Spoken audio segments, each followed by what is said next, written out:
Hello guys, ఎలా ఉన్నారు? Welcome to our YouTube channel Movie Lunatics. ఈ వీడియోలో మనం House of the Dragon season 2 episode 2 explanation and hidden డీటెయిల్స్ని డిస్కస్ చేద్దాం.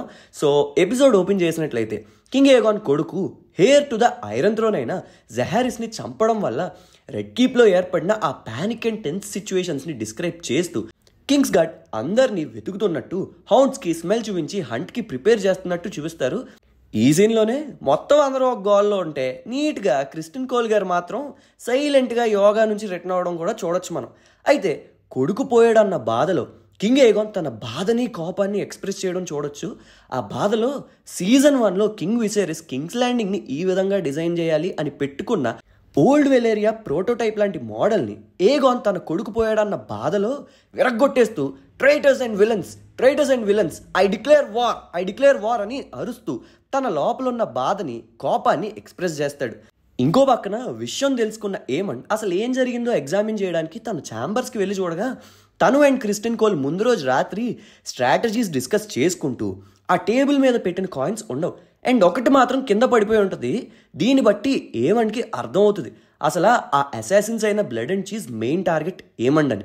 ఇదే మ్యాటర్ని మనం లేటర్ ఇన్ ద ఎపిసోడ్లో ఏమండ్ తన నోటితో తానే ఒక ప్లెజర్ హౌస్లో హోర్కి డిస్క్లోజ్ చేయడం చూడొచ్చు. ఇదొకటే కాకుండా ఇంకొక అసలైన విషయం ఏంటంటే తను లూక్ని చంపినందుకు రిగ్రెట్ అవుతుందని కూడా చెప్తాడు. అదంతా చాలా అవుట్ ఆఫ్ కంట్రోల్లో అయిపోయింది అని. లాస్ట్ ఎపిసోడ్లో ఏమో ఆడే my mom holds love for the enemy అన్నాడు, ఇప్పుడేమో నేనే రిగ్రెట్ అవుతున్నా అంటున్నాడు. ఏంటో సర్లే అయినా అంటే అన్నామంటారు కానీ అంత బెంగే ఉంటే ఇంత కొట్టుకోవడం ఎందుకురా పిచ్చినాయాల. అసలు ఈ ఏమండ్ గాడి వల్లే ఆ సివిల్ వార్ ఇంకా పెద్దదైంది యాక్చువల్లీ. సర్లే కమింగ్ బ్యాక్. అయితే కింగ్ ఏగాన్ వెంటనే స్మాల్ కౌన్సిల్ మీటింగ్కి వచ్చి అసలు ఏం పీకుతున్నారా మీరంతా, ఎక్కడ చచ్చారా అని గట్టిగా అడుగుతాడు. To be very particular sir Criston కోల్ని కూడా అడుగుతాడు. The lord commander of my kingsguard where were you అని గట్టిగా క్వశ్చన్ చేస్తే క్రిస్టిన్ కోల్ మాత్రం ఏం చెప్తాడు, మీ మమ్మీతో యోగా చేస్తున్నా అని చెప్తాడే ఏంటి, పడుకున్నాను రాజుగారు అని చెప్తాడు సింపుల్గా. ఈ ఆన్సర్తో ఇంకా పిచ్చెక్కిపోతాడు కింగ్ ఏగాన్. పడుకున్నావారా నువ్వు నా ఫ్యామిలీ సేఫ్టీని చూసుకోకుండా అని గట్టిగా అరుస్తాడు క్రిస్టిన్ కోల్ మీద కూడా. అయితే ఆటో ఈ కాన్వర్జేషన్ని ఇంటరప్ట్ చేస్తూ ఇదంతా ఎవరు చేయించారో తొందరలోనే తెలుసుకుందాం, ఇప్పుడు ఫాల్స్ అక్యూజేషన్స్కి టైం కాదు అనగా ఏగోనేమో ఇంకెవరు చేస్తారు, ఇదంతా చేసేది ఆ రినేరానే అని ఫౌల్ లాంగ్వేజ్ యూజ్ చేస్తూ ఇప్పుడు రినేరా ఇదంతా చూసి హాయిగా నవ్వుకుంటూ ఉంటుంది అని గట్టిగా అరుస్తూ ఉంటాడు. కరెక్ట్గా అదే టైంకి స్మాల్ కౌన్సిల్లోకి ఎంట్రీ ఇస్తాడు లార్డ్ లారిస్. ఈయన రావడమే ఏం చేస్తాడు రా బాబు అని భయం వేస్తుంది నాకు. అయితే వచ్చి రాగానే లార్డ్ లారిస్ గార్డ్స్ మన గోల్డ్ క్లాక్స్లో ఒకడిని తన శాక్లో జెహారిస్ తల పెట్టుకుని పారిపోతుండగా గేట్ ఆఫ్ గాడ్స్ దగ్గర పట్టుకున్నారు అనగా వెంటనే కింగ్ ఏగాన్ వాడిని నా చేతులతో చంపుతా అని తన రేజ్తో చంపడానికి వెళ్ళిపోతుండగా ఓటో కింగ్ని ఆపి వద్దని చెప్పి మనం వాడి నుంచి ఇనఫ్ ఇన్ఫర్మేషన్ తీసుకుని అప్పుడు చూద్దాం అంటాడు. దానికి ఇంకా మాటలు యాడ్ చేస్తూ లార్డ్ జాస్పర్ ఏమో కింగ్కి ఒకడే కాదు చాలా ఎనిమీస్ ఉండొచ్చు, మీ సిస్టర్ హ్యాండే ఉందా లేకపోతే ఇంకెవరైనా చేశారా అనేది తెలుసుకుని యాక్ట్ చేద్దాం అంటుండగా ఏగోనేమో కోపంలో అవును మీలో ఎవరో ఒకరు కూడా అయి ఉండొచ్చు అంటూ ఈవెన్ స్మాల్ కౌన్సిల్ మెంబర్స్ని కూడా అనుమానిస్తున్నట్టు ఒక లుక్ ఇస్తాడు. అయితే దీని నుంచి మనం చాలా అడ్వాంటేజ్ తీసుకోవచ్చు. నిజంగా ఇది రినేరానే చేయించకపోయినా ఒక చైల్డ్ డెత్ చేయించిందని వెస్ట్రోస్లో ఉన్న హౌసెస్కి తెలిస్తే డెఫినెట్లీ వాళ్ళు మనకి ప్లెజ్ చేసే ఛాన్స్ ఉంటుంది అన్నట్టు పాయింట్ని రేజ్ చేస్తాడు ఓటో. ఆల్రెడీ ఇప్పటికే నువ్వు కింగ్గా వీక్ అన్నమాట జనాల్లో ఉంది, బికాస్ పాస్ట్లో జరిగిన ఇన్సిడెంట్స్ అలాంటివి. అందుకని వాళ్ళు చేసిన పన్నే మనం పోర్ట్రే చేస్తే వాళ్ళని హెయిర్ని ఎంత కిరాతకంగా హెడ్ సపరేట్ చేసి రినేరా చంపించింది అన్నది వాళ్ళకి పోర్ట్రే అయితే ఈవెన్ స్మాల్ ఫోక్లో కూడా సారోని ఫీల్ అయ్యి మన వైపు టర్న్ అవుతారు ఈ ఫ్యూనరల్ ప్రాసెస్ వల్ల అంటాడు ఓటో. సింపుల్గా ఒక్క దెబ్బకి 2 పెట్టలు అన్నట్టు. ఇలా చేయడం ఏగాన్కి ఇష్టం లేకపోయినా ముందు వద్దని చెప్పినా ఆలిసెంట్ ఒపీనియన్ కూడా విని ఒప్పుకుంటాడు. అండ్ దీని తర్వాత సెపరేట్ చేయబడిన జెహారిస్ హెడ్ని సైలెంట్ సిస్టర్స్ మళ్ళీ స్టిచెస్ చేసి ఫ్యూనరల్ రైడ్కి రెడీ అవుతారు కింగ్స్ ల్యాండింగ్ స్ట్రీట్స్లో. అండ్ జెహారిస్ని తీసుకుని వెళ్ళే వేగన్ వెనకాలే ఆలిసెంట్ అండ్ క్వీన్ హెలెనా వెళ్తారు. ఆటో ఎక్స్పెక్ట్ చేసినట్టుగానే జనాలు కూడా జెహారిస్ డెడ్ బాడీని చూసి సారో ఫీల్ అయ్యి మోన్ చేస్తున్నట్టు చూపిస్తారు. అయితే ఇంకొక నోటబుల్ పాయింట్ ఏంటంటే ఆలిసెంట్ కూడా ఒక రకంగా బాధపడుతుంది. Because Kingsguard commander Criston Cole కరెక్ట్గా తన డ్యూటీ చేసే టైంకి ఆలిసెంట్ అండ్ క్రిస్టిన్ కోల్ యోగాలో లేకపోయి ఉంటే ఇది ఇలా జరగకపోయి ఉండొచ్చని. అలానే బోత్ హెలెనాకి అండ్ తన ఫాదర్ అయిన ఓటోకి ఎపిసోడ్లో వేరువేరు సీన్స్లో వాళ్ళ యోగా గురించి కన్ఫెస్ చేయడానికి ట్రై చేసినా వాళ్ళిద్దరూ పెద్దగా పట్టించుకున్నట్టుగా కనిపించరు. ఇది గుర్తుపెట్టుకోండి, తర్వాత మాట్లాడుకుందాం. కట్ చేస్తే గార్డ్స్కి దొరికిపోయిన డేమన్కి లోయల్ సోల్జర్ అయిన blood lord Laurus torture tools తీసుకొని జస్ట్ ఇంకా టార్చర్ చేయడం స్టార్ట్ చేయక ముందే మొత్తం అంతా చెప్పేస్తాడు. డేమనే మమ్మల్ని హైర్ చేసుకుని ఇలా చేయమని చెప్పాడు అని మొత్తం చెప్పేస్తాడు. మమ్మల్ని అంటున్నావేంటి, నువ్వు కాకుండా ఇంకా ఎవరన్నా ఉన్నారా అని లారిస్ అడిగితే ర్యాట్ క్యాచర్ అని క్లియర్గా చెప్పేస్తాడు. అయితే ఇది ఎలా అవుతుండగా ఏగోన్ వచ్చి కొడుకుని చంపాడన్న రేజ్లో ఫాట్మన్ ఒక్కటే దెబ్బతో బ్లడ్ని వేసేస్తాడు. అండ్ ఆ తర్వాత ర్యాట్ క్యాచర్స్ కూడా ఇన్వాల్వ్ అయ్యారని తెలుసుకుని వీళ్ళు జస్ట్ చీజ్ని మాత్రమే కాకుండా మొత్తం ఉన్న ర్యాట్ క్యాచర్స్ అందరినీ పబ్లిక్గా స్ట్రీట్స్లో హ్యాంగ్ చేసి చంపేస్తారు. ఇక ఇంకో పక్కన టీమ్ బ్లాక్స్ విషయానికి వస్తే న్యూస్ తెలుసుకున్న రినేరా అసలు ఇన్నోసెంట్ కిడ్ని ఎవరు చంపారో తెలియదు కానీ మోస్ట్ ఆఫ్ ద పీపుల్ మీరే చేయించారనుకుంటున్నారని టీమ్ బ్లాక్ గ్రాండ్ మాస్టర్ అయిన జెరాడిస్ చెప్తాడు. ఇదే నిజం అన్నట్టు రియల్ అంతా మెసేజెస్ కూడా పంపిస్తున్నారు అన్నట్టు చెప్తారు. అయితే రినేరా ఏమో చేసింది మనం కాదు, ఇవి ఫాల్స్ అలిగేషన్స్ అని మనం కూడా పంపుదాం అంటది రినేరా. సింపుల్గా నమ్మరేమో అంటాడు గ్రాండ్ మాస్టర్. లూక్ చనిపోయాడన్న బాధలో నేనున్నా, ఆ బాధ ఎలా ఉంటుందో నాకు తెలుసు, అలాంటిది నేనెందుకు ఇలా చేస్తానని అంటది రినేరా. ఏమో కోపంలో ఆలోచించకుండా తీసుకుని ఉంటారేమో అని అంటాడు sir Alfred, who is also a member in team black council. చూసారా, ఈ మూవ్ వల్ల వీళ్ళకే క్లాష్ వచ్చింది. ఈ సర్ ఆల్ఫ్రెడ్ క్యారెక్టర్ని క్లోజ్ లుక్ కేసు ఉంచాలి. నెక్స్ట్ జరగబోయే సివిల్ వార్లో వీడేమైనా బిట్రే చేస్తాడో చూడాలి. అయితే ఇక్కడ ఈ కాన్వర్సేషన్ జరుగుతున్నప్పుడు ఇదంతా వింటూ డేమన్ మాత్రం కామ్గా ఉంటాడు. కౌన్సిల్ మీటింగ్ అయిపోయాక రినేరా డేమన్ని ప్రైవేట్గా కన్ఫరెంట్ అవుతుంది. ఇది నీ ప్లానా అని అడుగుతుంది. అయితే దానికి డేమన్ నేను చెప్పింది క్లియర్గా ఏమండని, ఇట్స్ జస్ట్ మిస్టేక్ అని క్లియర్గా స్టేట్ చేస్తాడు. యాక్చువల్లీ ఇక్కడేమో ఎలా అన్నాడు కానీ ఫస్ట్ ఎపిసోడ్లో మాత్రం బ్లడ్ అండ్ చీజ్ కాన్వర్సేషన్లో వాళ్ళు క్లియర్గా what if we didn't find him అని అడుగుతారు. అడిగినప్పుడు ఏం చెప్పడు డేమన్. సో మన దగ్గర టెక్నికల్లీ ప్రూఫ్ అయితే లేదు కానీ బ్లడ్ అండ్ చీజ్ కన్వర్సేషన్ ప్రకారం చూస్తే మాత్రం సన్ ఫర్ ఎ సన్ అని వాళ్ళ మధ్యలో మెన్షన్ చేస్తారు. So yeah, but demons POV నుంచి తను మాత్రం చాలా క్లియర్గా మిస్టేక్గానే జరిగిందనే స్టేట్మెంట్ పైన క్లియర్ స్టాండ్ తీసుకున్నాడు. అయితే దీనివల్ల డేమన్ మీద రినేరాకున్న ట్రస్ట్ ఇష్యూస్ మీద ఓపెన్ అప్ అవుతుంది. నేను నిన్ను ఎప్పుడూ పూర్తిగా ట్రస్ట్ చేయలేదు, నువ్వు ఇప్పుడు చేసిన పని వల్ల నా ఓన్ కౌన్సిల్లోనే రిఫ్ట్ వచ్చేలా ఉంది అంటూ మాటా పెరిగి నన్ను నువ్వు ఎక్కాల్సిన త్రోన్ని దక్కించుకోవడానికి టూల్లా వాడుకుంటున్నావా అని అంటది.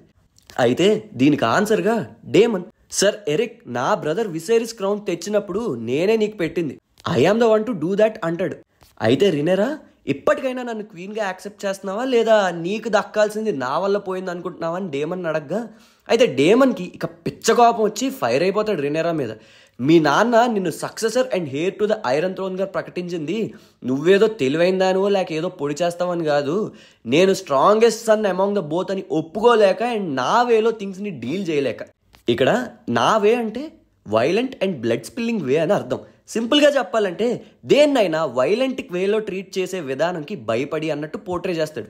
అయితే ఇదంతా చెప్తూ మళ్ళా క్లియర్గా జెహెరిస్ని మిస్టేక్గానే చంపారు, దాంట్లో నా తప్పు లేదు అని చెప్పి అటునుంచి అటే తన డ్రాగన్ అయిన కెరాక్సెస్ తీసి ఎక్కడికో వెళ్ళిపోతాడు. ఐ గెస్ ఇప్పుడు తను వెళ్తుంది హెరన్ హాల్కి అనుకుంటా, ఎందుకంటే వీళ్ళ కాన్వర్జేషన్ మధ్యలో హెరన్ హాల్కి వెళ్ళి నీ బ్యానర్ మీద ఆర్మీ రైజ్ చేస్తున్న పాయింట్ని ఎత్తుతాడు. సో చూద్దాం ఏమవుద్దో నెక్స్ట్ ఎపిసోడ్లో. నాకు తెలిసి ఇప్పుడు వీళ్ళిద్దరికి మధ్యలో వచ్చిన ట్రస్ట్ ఇష్యూస్ సార్ట్ చేయడానికి డేమన్ హెరన్ హాల్కి వెళ్ళి తన రేజ్ మొత్తం చూపించి టీమ్ బ్లాక్స్కి సపోర్టివ్గా ప్లెడ్జ్ చేసేలా చేస్తాడు అనుకుంటున్నా.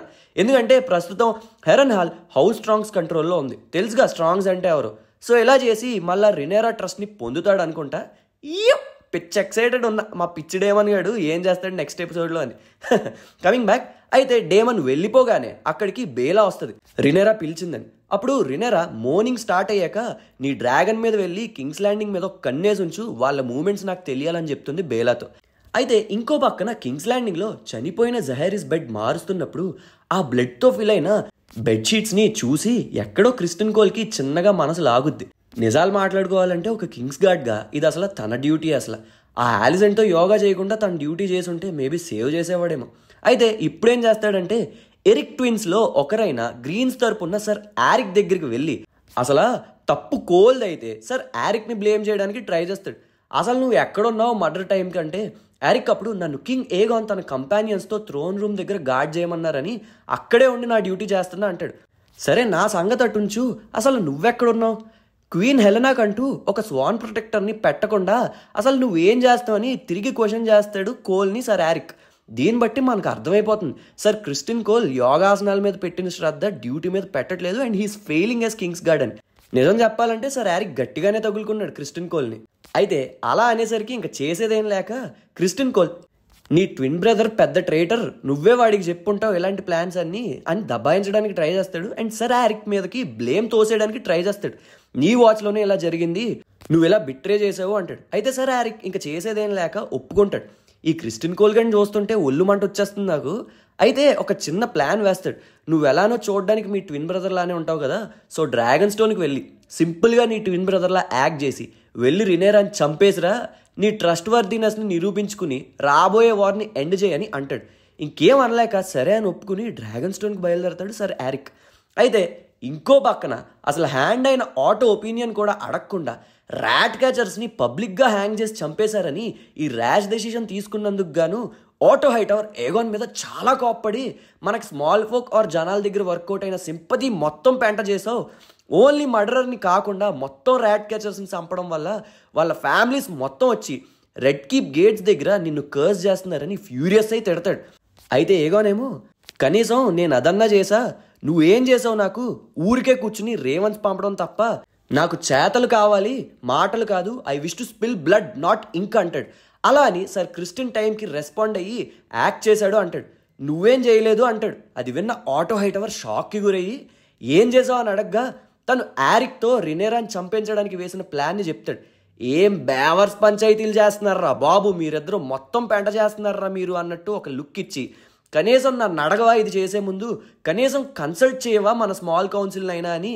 అసలు నీ ఫాదర్ ఎలా యాక్ట్ చేసేవారో ఇలాంటి సిచ్యువేషన్స్లో ఎంత డిగ్నిటీతో అంటే, ఏగోన్ అప్పుడు fuck dignity I want revenge అంటాడు. అసలు ఈ ఏగోన్ గడు కొంచెం కూడా ఆలోచించట్లే, కొద్దో గొప్ప కరెక్ట్గా గైడెన్స్ ఇస్తున్న ఓటో మాట కూడా వినట్లే. ఇక దేవుడే కాపాడాలి వీళ్ళని. అయితే ఇంత విన్నాక ఇక అప్పుడు అంటాడు ఓటో హైటవర్, మీ నాన్న నీ విషయంలో అనుకున్నది కరెక్టే అని. ఒక నవ్వు నవ్వుతాడు, పిల్లబచ్చనాయాలా అన్నట్టు. హీ మేడ్ మీ కింగ్ అని ఏగోన్ అంటే, నిజంగా నిన్నే చేసాడు అనుకుంటున్నావు నువ్వు అని వెళ్ళిపోతుండగా ఈ మాటలు విని పిచ్చెక్కిన ఏగోన్, ఓయ్ తాత వెళ్ళిపోయే ముందు ఆ హ్యాండ్ ఆఫ్ కింగ్ బ్యాడ్జ్ తీసేసి వెళ్ళిపో, నిన్ను పీకేస్తున్న హ్యాండ్ ఆఫ్ కింగ్గా అంటాడు. యాక్చువల్గా ఫస్ట్ ఎపిసోడ్లో లార్డ్ లారిస్ ఇన్ఫ్లుయెన్స్ వల్ల ఇదంతా. నేనైతే యాక్చువల్గా ఆ హ్యాండ్ ఆఫ్ కింగ్ పొజిషన్ నుంచి ఆటోని తీసేసి లారిస్కి ఇస్తాడు అనుకున్నా, కానీ మరీ దరిద్రంగా క్రిస్టియన్ కోల్కి ఇస్తాడు. ఆయనేమో ఆయన డ్యూటీ తప్ప మిగతావన్నీ ఇంట్రెస్టే. క్లియర్గా ఇక్కడ ఏగోన్ పిల్లతనం అర్థమైపోతుంది. అయితే విసుగెత్తిపోయిన ఆటో ఆ బ్యాచ్ని చేతికి ఇవ్వకుండా విసిరేస్తాడు. అయితే ఇది ఇలా ఉండగా క్రిస్టియన్ ప్లాన్లో భాగంగా రినేరాని చంపడానికి వెళ్ళిన యారిక్ మెల్లగా డ్రాగన్ స్టోన్లోకి ఎంటర్ అయ్యి కేర్ఫుల్గా రినేరా ఛాంబర్స్కి గార్డ్ చేస్తా అని అక్కడున్న గార్డ్ని వెళ్ళి రెస్ట్ తీసుకోమంటాడు.